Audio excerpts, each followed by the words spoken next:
Yeah, hi everyone. Welcome again in this session related to the mobile phone security. And I'm Dr. Digvij Singh Rathod, Associate Professor in the Cybersecurity and Digital Forensics Division in the National Forensic Sciences University with the status of a National Institute of National Importance.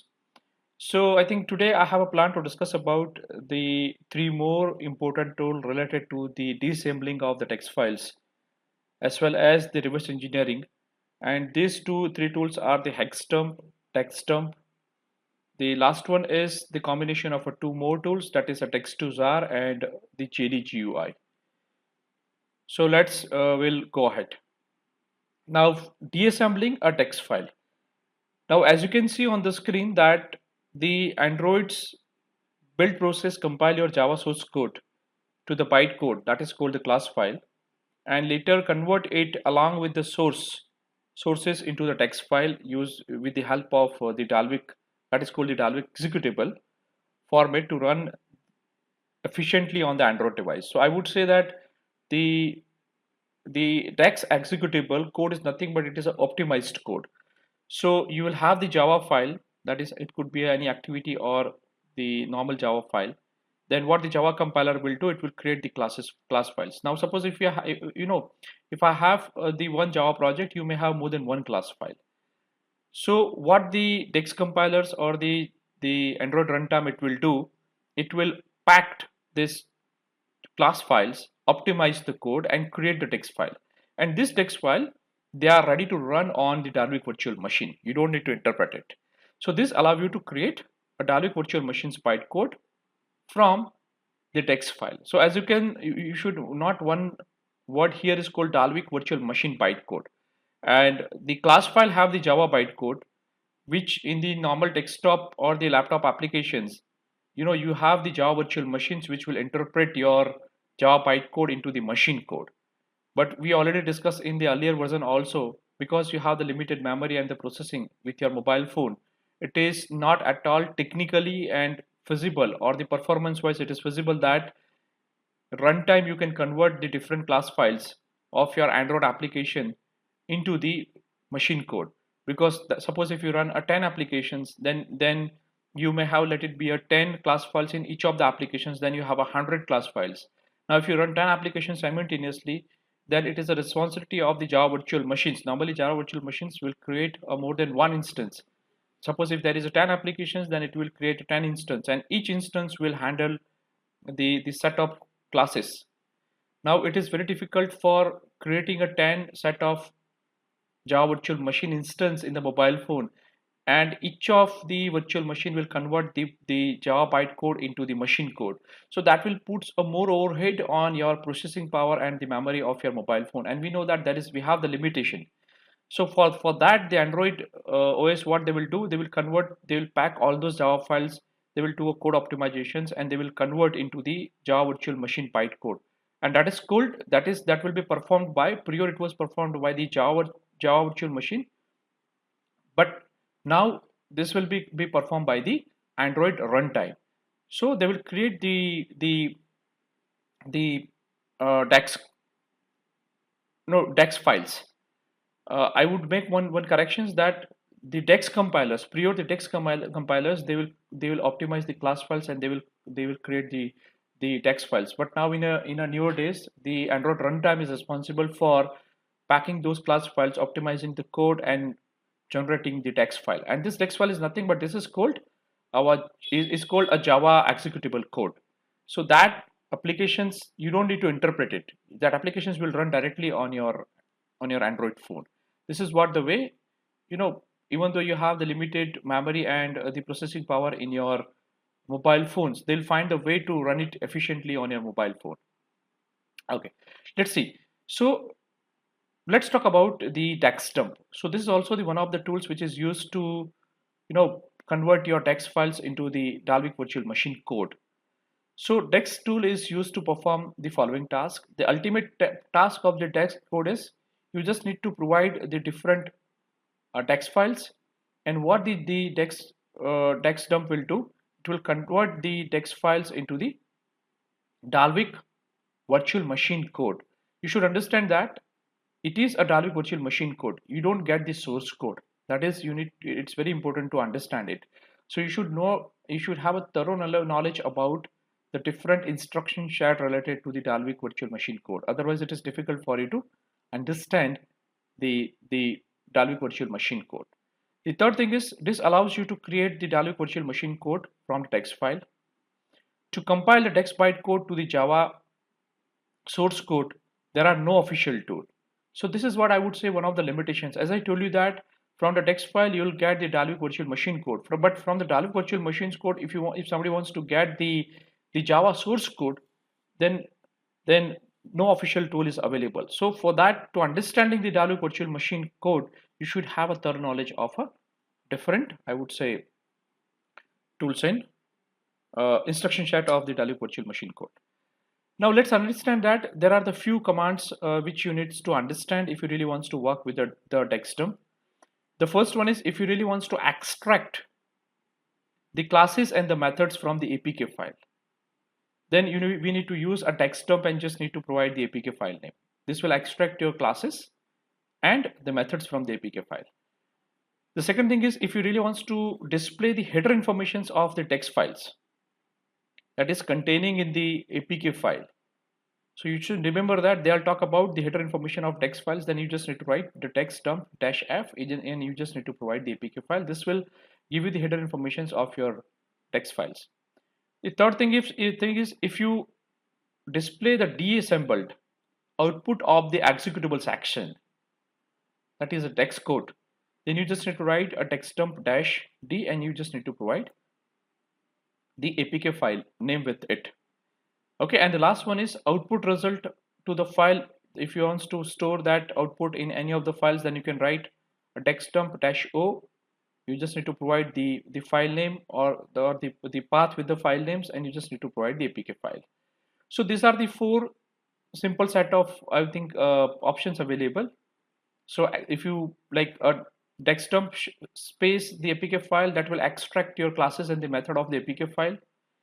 Haxdump -app, this will give you the header informations of your text files. Haxdump -d and the APK file, that will deassemble that will display the disassembled output of your executable file. And the last one is if you really wants to output the result to the file, then you just need to use a -o. Now remember one thing, this is not only, Haxdump is not only for, you can use for any of the executable file also. Now before we'll discuss about the Haxdump, we'll back to our, I would say, Santoku, and we'll perform those steps. Okay, let me, terminal is already open. Now I just have to check that I do have any of the APK file, so I'll just put ls. I already have the app dump.apk file with me. You can try this tools with any of the APK file. That's I would say the easiest one. So the first step was to display the classes and the methods of the APK file. For that, okay, you don't need to install the Haxdump, just like Haxdump.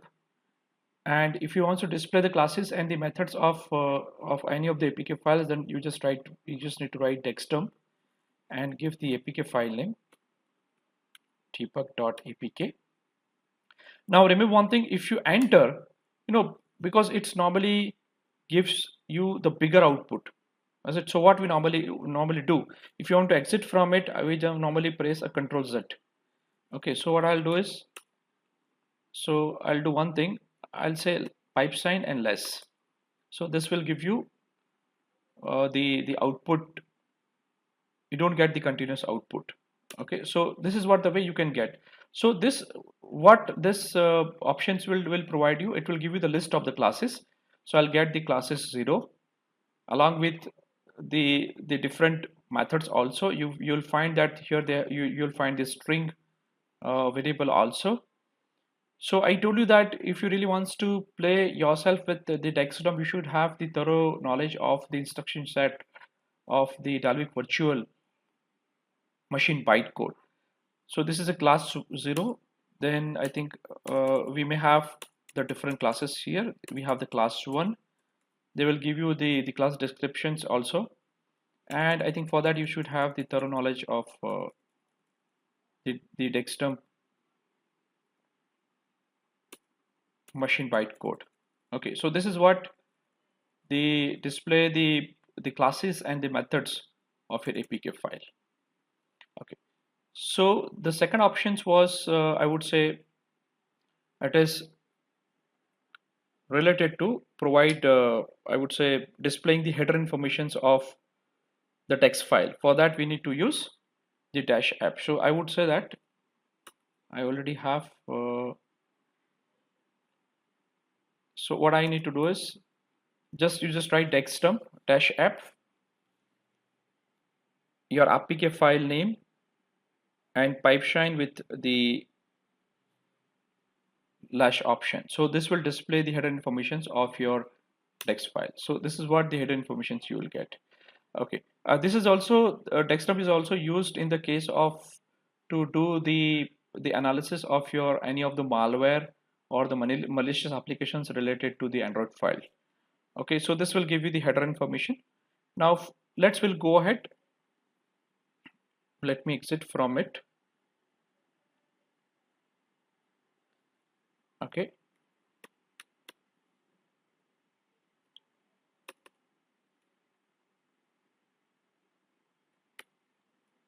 clear. Now the next options which we have discussed is display the deassembled output of the executable section, and for that we have the option is instead of the app you can write D. This is a deassembled output of your executable section. So I think you will get a same kind of output which we have seen with the first option, that is called the Haxdump space the APK file. So you'll get along with the list of the classes with their descriptions and the methods, you will also get some more detailed informations, because this is the deassembled code of your text file, executable file, that is a text file only. Okay, so this is just the few options that we have seen related to the text file. Now that will back to our presentation. So we have only four options. Either you can write a text dump and space, you can provide the APK file, dash f for the header informations, dash d for the deassemble informations. Okay, these are the few options which is available. You don't need to install the text dump because it is already available in the Santoku. So that will back to our presentation, and we'll talk about the second tool, that is called the Haxdump. Now remember one thing, the Haxdump helps you to investigate the content of a binary files. So this Haxdump is not only specific to the Android executable file. You can analyze any of the files using the Haxdump. So that's why any of the binary files, if you really wants to investigate, you can use the Haxdump. And remember one thing, the Haxdump is the utility that display the content of a binary file in the hexadecimal, octal, decimal, and the ASCII. So here also you will find one more issues that you will do a deassembling from your binary file or a binary code to the hex code in the decimal code, octal, and the ASCII code, but you don't get the source code. So for that also you need to have a thorough knowledge about the application's binary to hex conversion, and you also need to have a good knowledge that how do you interpret those hexadecimal code, decimal code, octal code, or the I would say the ASCII code. But yes, this Haxdump you can apply. It is not specific to the Android application. It could be applicable to any of the binary files. That's important to note. So you just need to have the binary files, and if you really wants to get the hexadecimal code or the decimal code, octal code, or the ASCII code, you can use the Haxdump. Okay, it's a utility for inspections and can be used for a data recovery, reverse engineering, and the programming. So the purpose is beyond the pen testing. They will also use in the data recovery, in the sense that I think in the file carving we are normally use the hex editors to to investigate or to see the card file, because the card file means we normally use a file carving techniques in the case when the files is recovered from the corrupt file system or a corrupt device, or maybe it is a corrupt image. So in that case, we normally use the Haxdump for, I would say, for a data recovery purpose. Reverse engineering, yes, you will get, but the only problem which you are going to face is you are not going to get the source code. So you need to have the thorough knowledge of the different aspects related to the hexadecimals, decimal, octal, and the ASCII. I think that is important. Now you have two options available in the Santoku. Either you can write HD, or you can write Haxdump. And if you really wants to, from the binary files, if you wants to get a 1-byte octal display, then we normally use a -p. If you use a 1-byte character display, then we normally use a -c. If you wants to use a 2-byte display, then we normally use a 2-byte decimal display, then we normally use D. And if you, instead of displaying the entire output in front of you, if you wants to display the specific range of a byte, or let it be a first 100 byte, 200 byte, 300 byte, then we normally use and options with the HD command. And if you really wants to display the 2-byte octal displays, then we normally use a -o. Now please do understand that I'll advise that please do some thorough reading related to what is the meaning of the 1-byte octal display, or the 1-byte character display, or the 2-byte display, because when I will show the output in front of you, you'll find that this is very difficult to understand. But for that, you need to read some more concept, that how do you interpret those 1-byte octal display, or the 1-byte character displays, or the 2-byte display. And this is you'll definitely use a Haxdump in the case where you have the malware or the malicious applications, and you really wants to understand their internals. Okay, so that is what our Haxdump will do. One thing, we'll back to our, we'll try some commands with the text dump. So either you can write hd -help,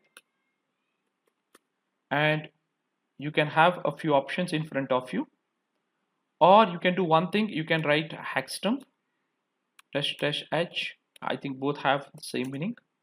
You can get that you'll have the different options in front of you that you can apply to any of the files. So I'll do one thing, let me clear it.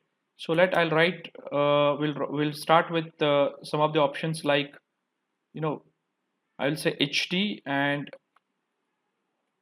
app debug.apk, and let's see. Oh, we have the same problems which we have faced in the case of the text dump. So what we normally do is, let me do a Control-Z, clear, and with this let me pass the lash option also. So this is what you will get. Now remember one thing, on the left hand side, what you can see the here you have the hex code, is it? But on the other side you can see the interpreted, I would say, the meaning, human readable meaning here on the left hand side. You can find that the mat-inf/android.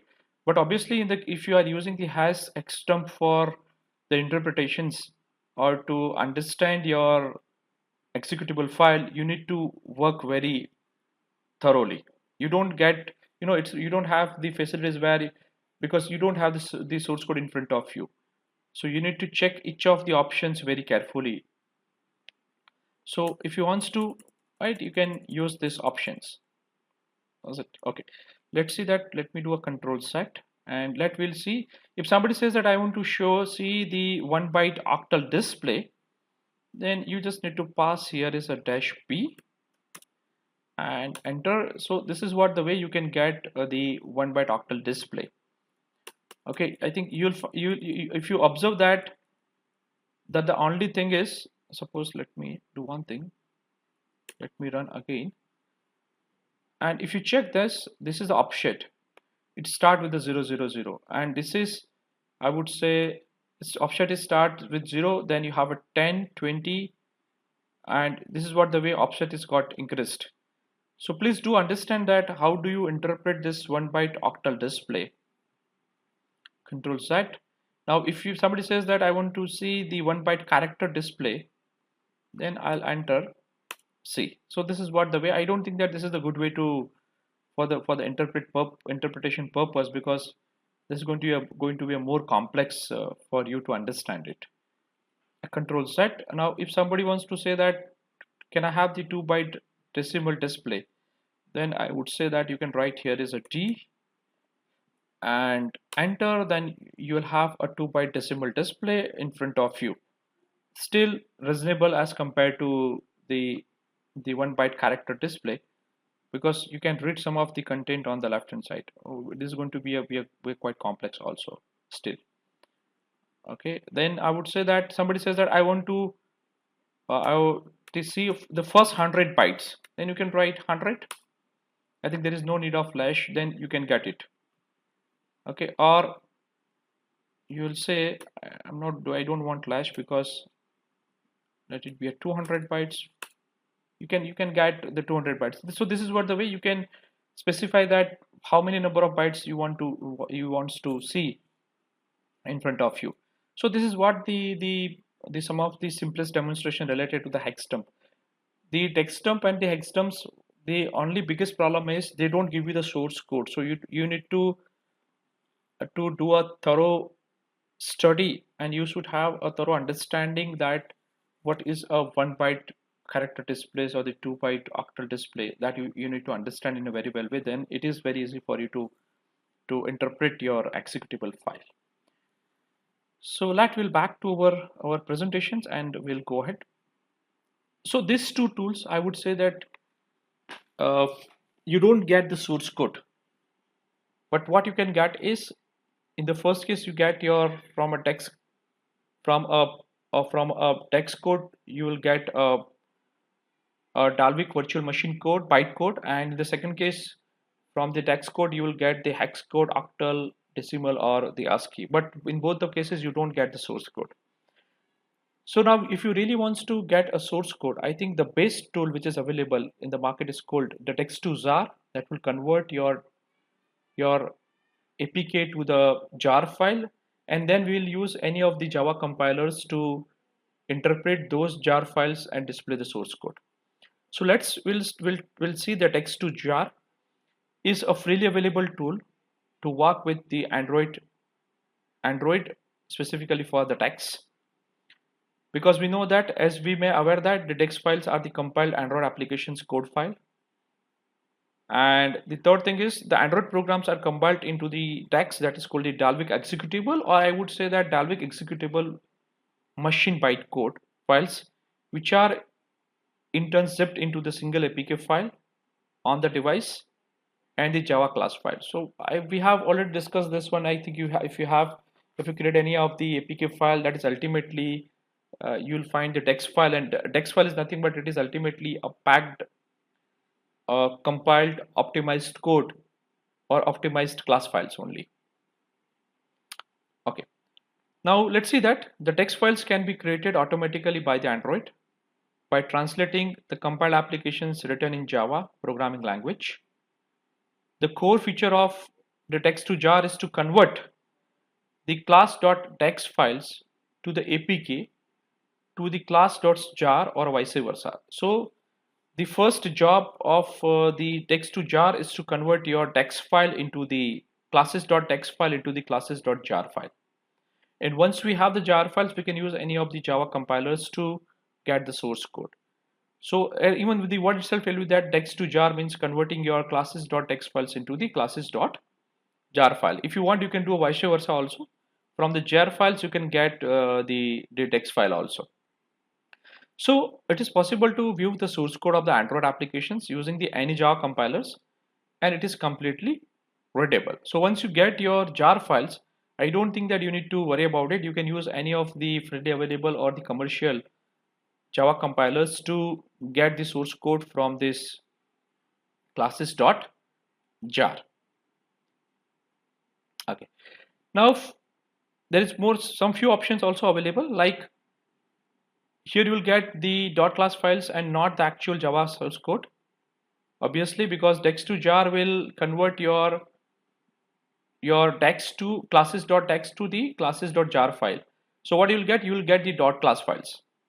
So suppose if you have a x.class, y.class, z.class, and what the APK file, what the Android OS will do, it will pack optimize this x.class, y.class, and z.class, and that will create a classes.dex file. So what this dex2jar will do, it will again from it will generate, it will create from this classes.text file, it will convert into the jar file, and that jar file have the x.class, y.class, and the z.class. But the only problem is the still the whatever classes, different classes available in the jar files, they are available, they are the compiled code only. You don't have the source code. Okay, so it is possible to get a .smalley files directly from the classes.text files or vice versa, or if you want you can get the jar files, .java files also. That means you can change the source code of the applications directly working with this format. Okay, so what we normally do is dot classes.text to the classes.jar.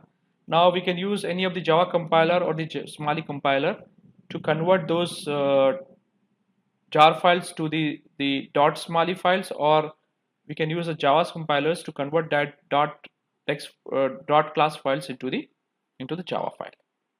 Okay, so if you really wants to convert any of or to get the from classes.text to the jar files, then we simply needs to use the text2jar, and you just need to provide the option is -d, and just need to provide the file name of the APK, and you don't need to install the text2jar. It is available in your, I would say, in the Santoku. So we are back to the Santoku ls and text2jar,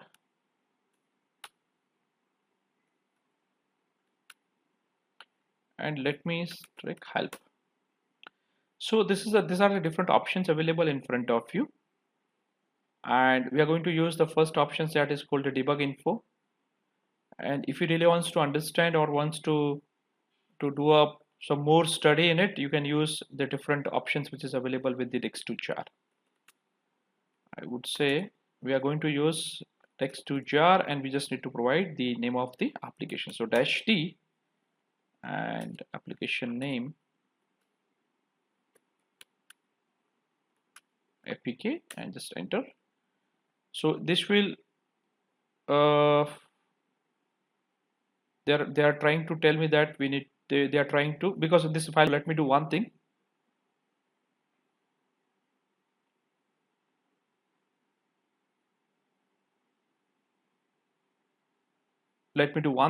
Just wait, let me check that file is already available. Okay, it is already available, that's why. Then we'll do one thing, rm-r app debug dash text2jar. Okay, let's check that the file is deleted or not. Okay, it's deleted. Suppose if you don't want to delete, then I think there is one option available to forcefully delete the files while you create your jar file. Let me check that. I think option is a -f. Yeah, we have the options. One more option is available, that is called force overwrite. Means already with the same name jar file is available, then they will overwrite. So instead of deleting it, you can also use this option. So I think in that case we may use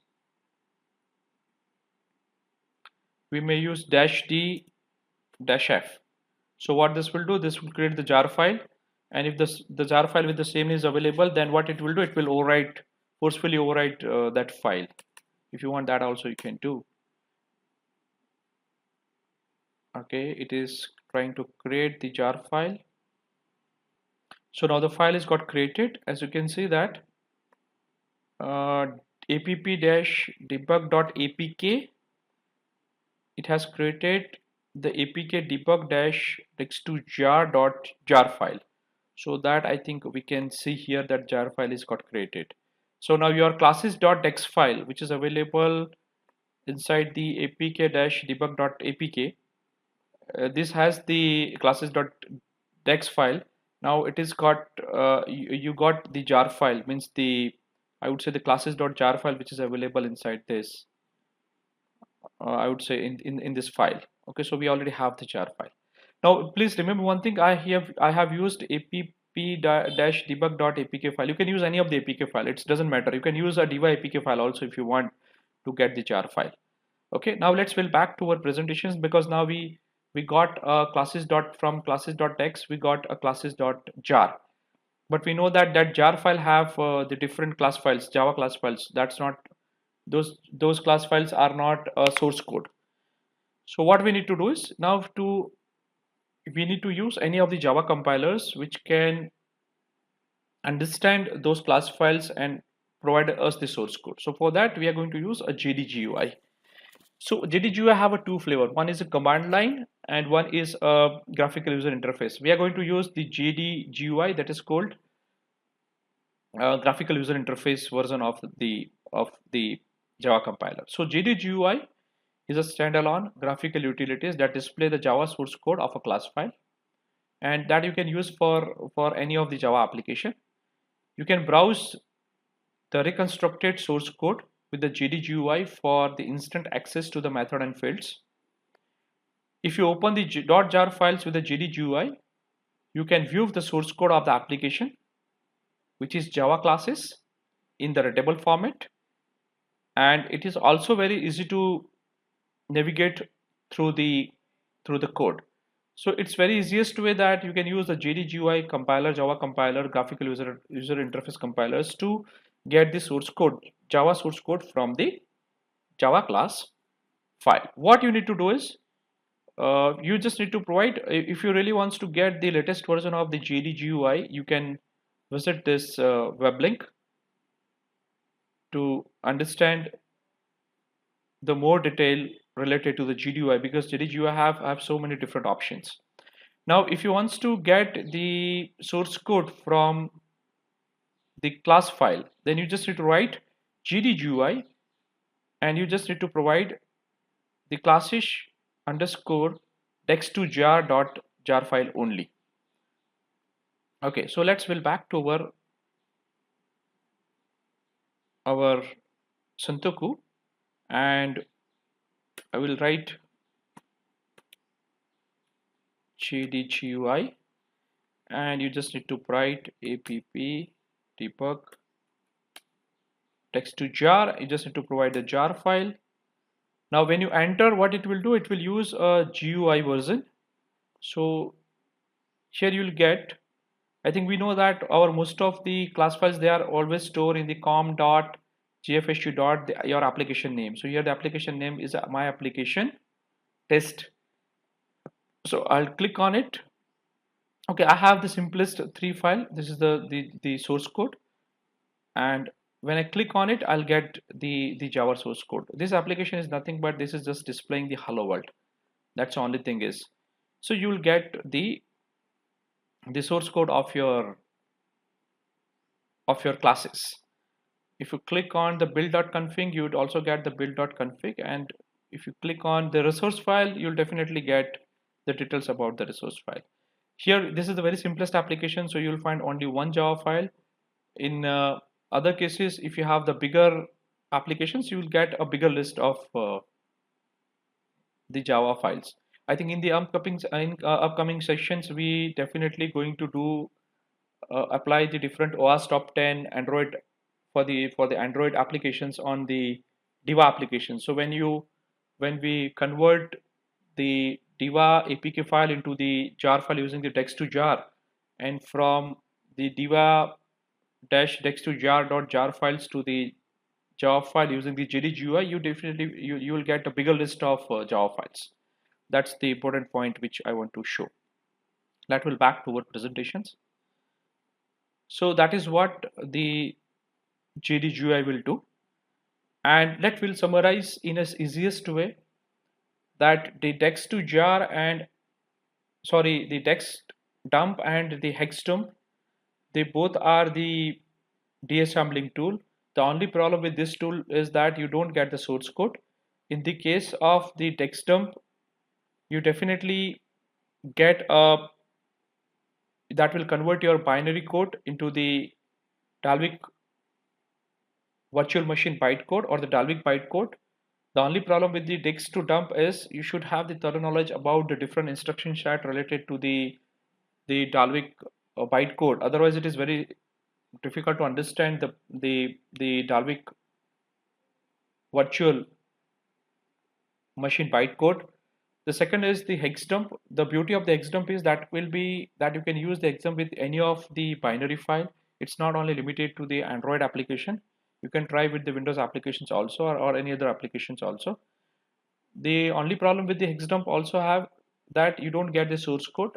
You can convert into your binary code into the hex, decimal, in the character or in the ASCII also. But yes, you should have the thorough knowledge about that. How do you read? How do you interpret? How do you extract the byte? Or how do you display the byte? That is very important. Otherwise, both the tools are very powerful. Only problem with those both the tools are that you don't get the source code. That is a human readable code. The beauty of the two other tools which I have discussed is text to jar. That itself tell you that the text to jar will convert your classes.txt file into the classes.jar file. But again, that classes.jar file have the class files only, which is a packed or the archive of the classes only. So that was a Java compile code only. So you don't get the source code. But the beauty is you can use that jar file and you can use any of the Java compilers, and can get the source code from those jar files. So in that case, we need to use a text to jar along with the JD-GUI, a graphical user interface Java compilers to read the Java source code. So I think this is enough for today. I think in the next sessions we'll discuss more about the pen testing. Thank you.